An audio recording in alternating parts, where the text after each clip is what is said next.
Bonjour les amis, bienvenue sur commentphotographier.com.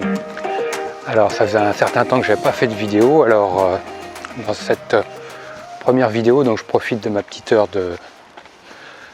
de sortie pendant le confinement pour faire une vidéo. Donc j'ai la chance d'habiter à la campagne, donc je fais un peu le tour de chez moi, tranquillement.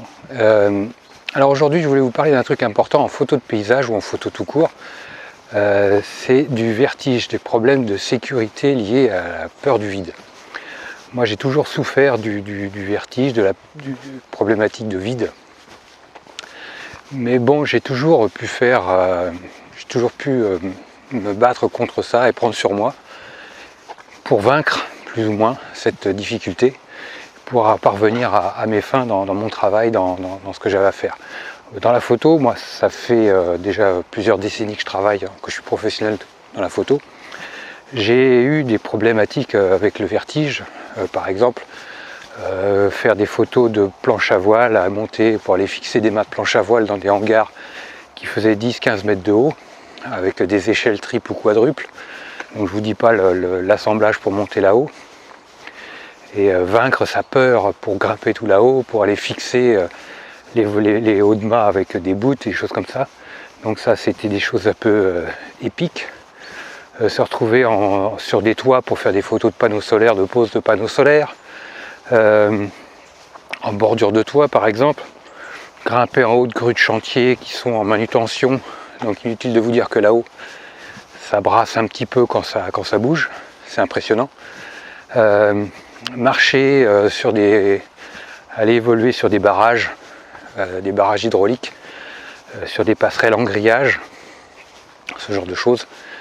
Donc à ce moment-là, quand on a le vertige, on est un peu en souffrance, on est carrément en souffrance, mais on prend sur soi. Moi j'arrivais à prendre sur moi, et jusqu'au bout d'un moment, au fil du temps, où ça devenait de plus en plus difficile de prendre sur soi pour arriver à faire des photos, arriver à faire son travail dans des conditions de sécurité correctes.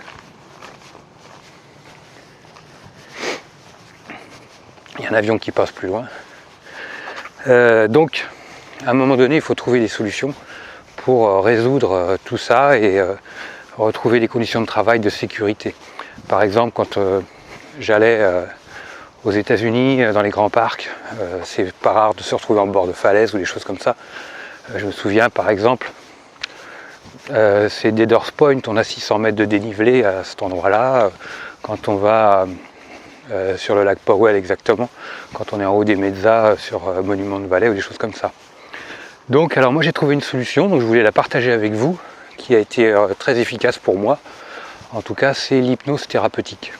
C'est-à-dire aller voir un thérapeute, quelqu'un de validé médicalement, j'insiste bien là-dessus, qui va moi en une séance d'hypnose m'a permis de reprendre mon travail, d'accepter à nouveau des boulots gérés à risque, parce que j'en étais rendu à refuser ces boulots-là, parce que je ne pouvais plus les faire, c'était plus possible. La souffrance était trop importante, parce que l'inconvénient, le problème du vertige, c'est que la panique, parce que c'est ça, c'est monter une bouffée d'angoisse, une bouffée de panique qui peut vous faire des bêtises et jusqu'à avoir un problème, un accident, quelque chose d'irréparable, quoi. Donc c'est d'être tétanisé par exemple.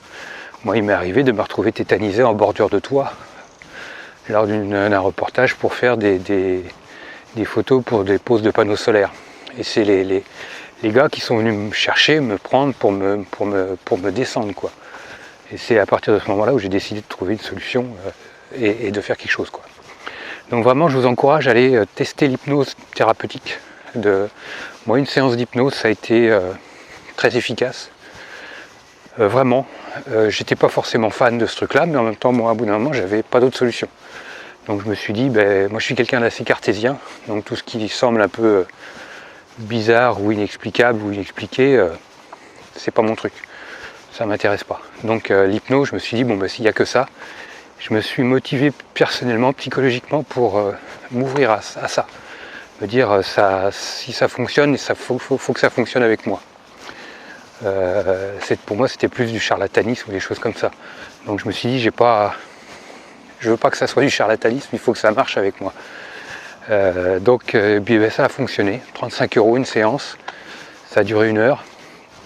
Au passage, ça a vraiment été d'un point de vue coût très abordable et j'en ai été très satisfait.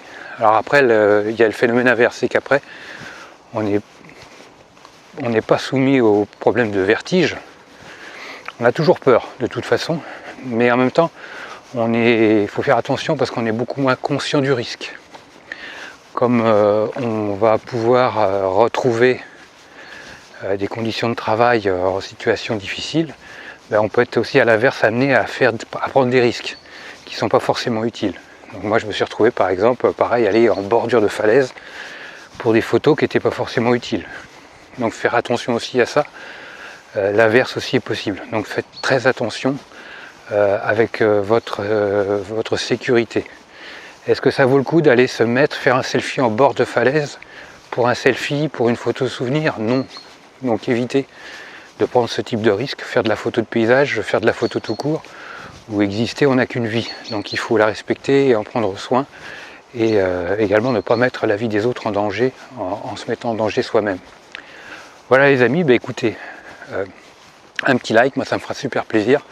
Moi je vous like très fort comme d'hab. N'oubliez pas, j'ai une newsletter à l'heure actuelle. Si ça vous dit d'avoir un conseil photo, une leçon de photo quotidienne dans votre boîte mail, n'hésitez pas, c'est juste en bas, inscrivez-vous. Également, la période est difficile pour les photographes.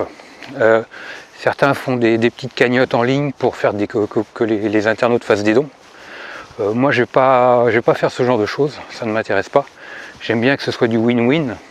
Alors ce que j'ai, c'est que j'ai beaucoup de formations photo sur la photo de paysage, sur le portrait.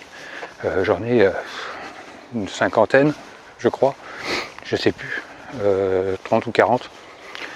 Surtout beaucoup de formations sur la photo de paysage. Donc si ça vous intéresse pour la photo de paysage, vous aurez un lien en description. Vous avez un code qui s'affiche sur l'écran. Vous aurez le code aussi à côté du lien. Code de réduction qui vous propose 50% de réduction sur mes formations. Achetez une formation sur la photo, ça vous apportera un moment sympa, ça vous permettra de progresser et en même temps vous ferez un geste pour un photographe comme moi et qui vous en remercie d'avance. Voilà les amis, je vous dis à très vite, ciao.